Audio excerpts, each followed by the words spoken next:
Stone here. Today's video is going to be showing you a zombie game called 7 Days to Die. It's best on the PC, but you can find some early, very outdated versions of it on some consoles. But they do not update this game like they do on the PC.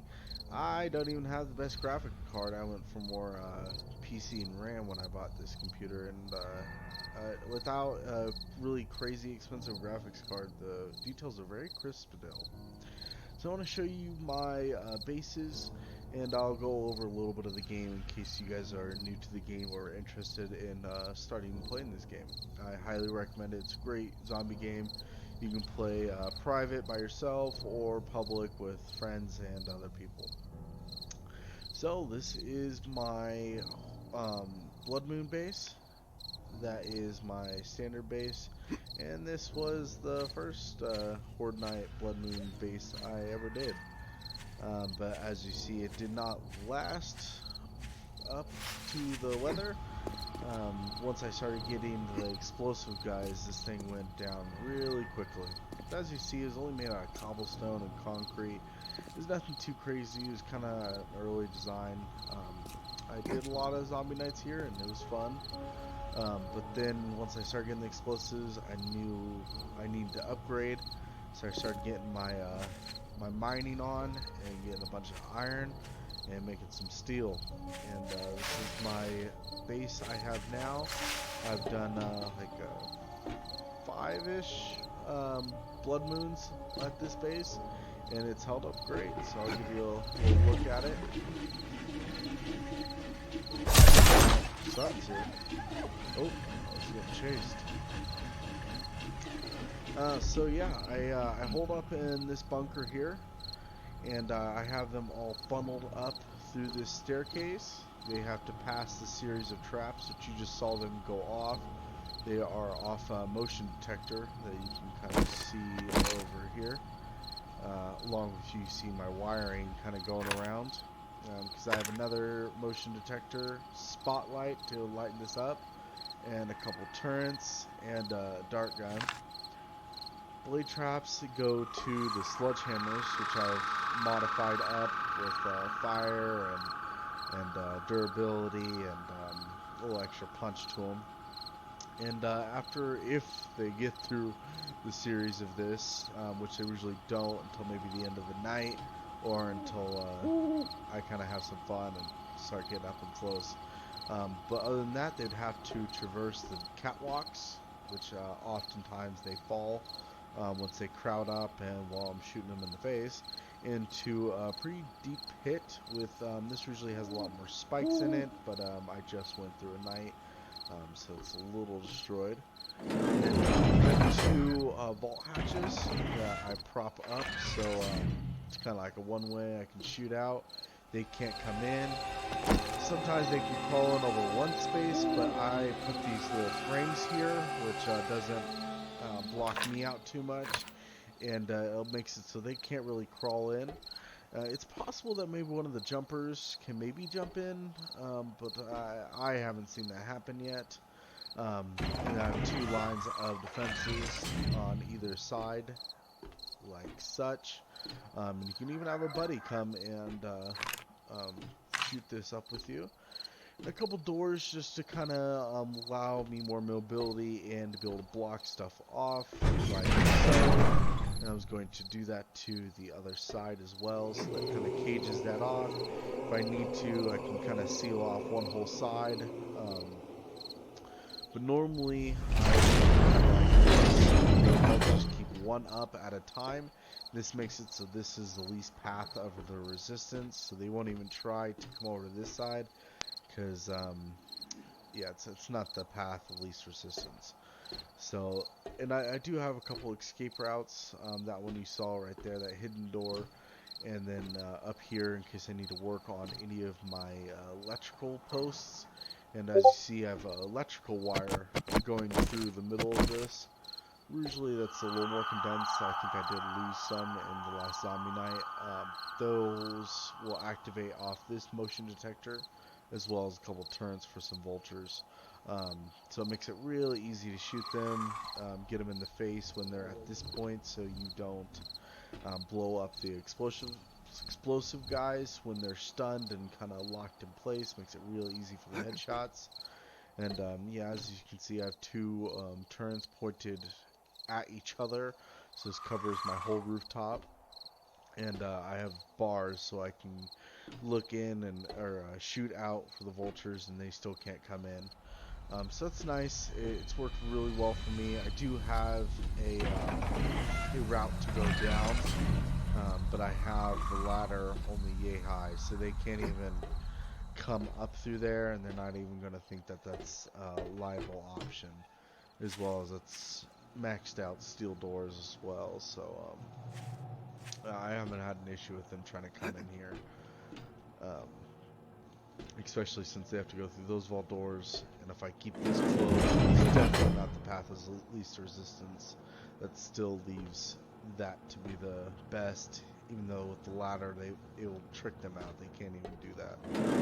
And if all else fails in this room, I do have an escape route over here, or if I need to, I can keep tunneling back into the hallway deeper and deeper and duke it out as long as I need to, if I want to hunker down.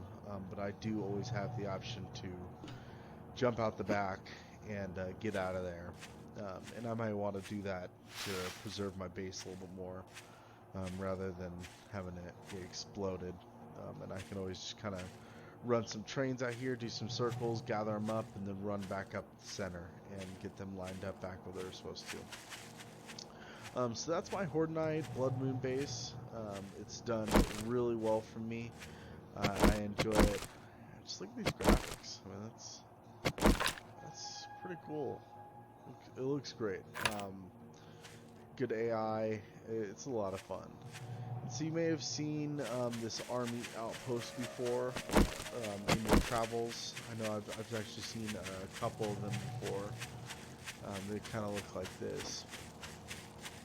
So I decided to take this over just because I had some good walls and everything, enough to get me by through my somewhat of an early stages. I think I've been here since like day 50, and I had a couple of little bases, but there's a lot of resources in these. I definitely recommend checking them out.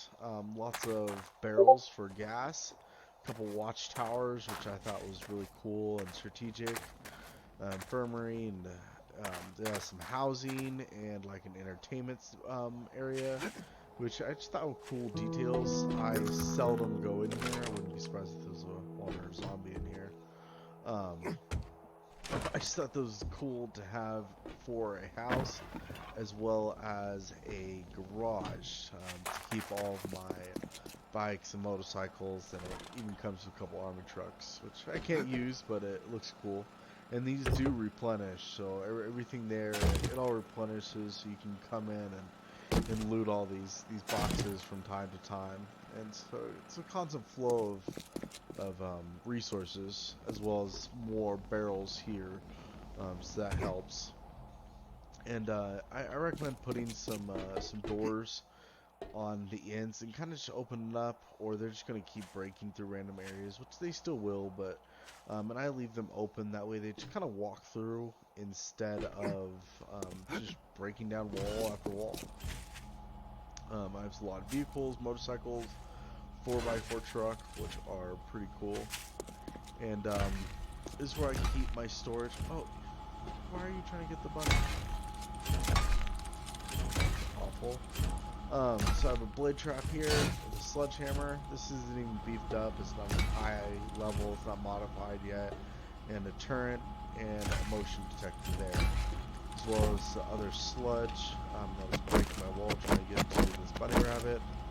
Sorry, bunny rabbit. Just a game. Like an idiot, sledgehammers. And this is where I kind of keep the electrical for it. You get generators, battery banks that run it up, and as you see, I kind of got other things run up to solar as well. Some vault doors in case I want to seal it off, and this is where I keep my storage. It's all labeled. Some are kind of funny. And just some miscellaneous stuff, more crafting stuff over here, a couple forges, workbench, chemistry, cement mixer, little drone. And this is where I keep a charging station, and so I can swap batteries out and keep these charged. Um, I have an escape hatch to go upwards to further in my base, and I recommend these are a good bases to take over on concrete walls. They will break through eventually, but that's only because that vault door was open, so they thought this is the path of least resistance. But usually, if you just close that, they won't even mess with all this. There's always some good loot down here. Oh, I hear a screamer. There's always some good loot in here if you're just trying to go by. Usually the munitions box, some ammo up here, gun bag, reinforced chest. So some pretty cool stuff. If you're gonna take over the base, Master, we are not alone. I recommend walling that off just so they don't try to come down there. Since I'm so far away, my sledgehammers might not have worked. So let's see if it.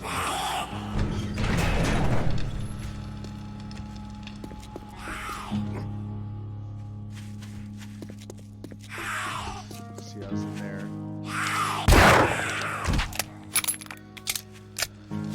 So I wasn't between the vault door and near, so they thought this is least path resistance since I was in there already. So as long as you stay on the other side of that vault door, it kind of tricks that whole AI, so you don't have to worry about any of that.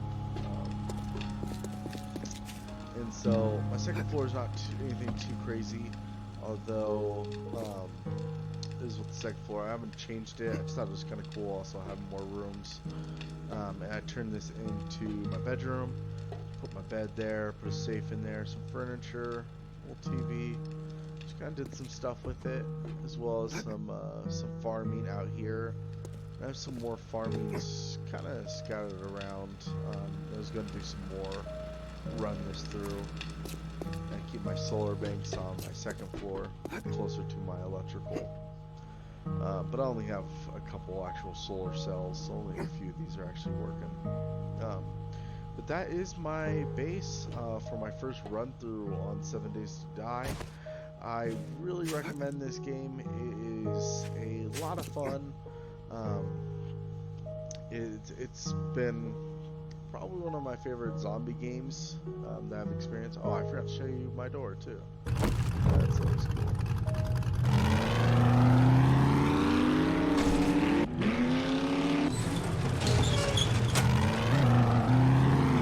I think those are some cool features.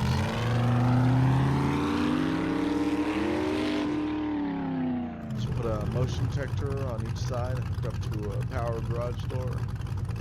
This makes it so easy coming back to your base. I recommend putting one of these in wherever you are. And again, I put a door right next to it. That way zombies don't mess with it too much. But you can always close it off if you want. If you want to have more idea of, secure base, nothing to get into.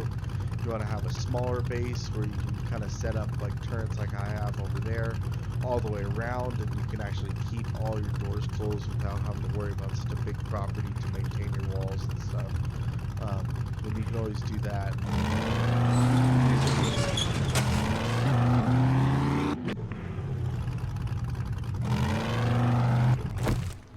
Definitely recommend that.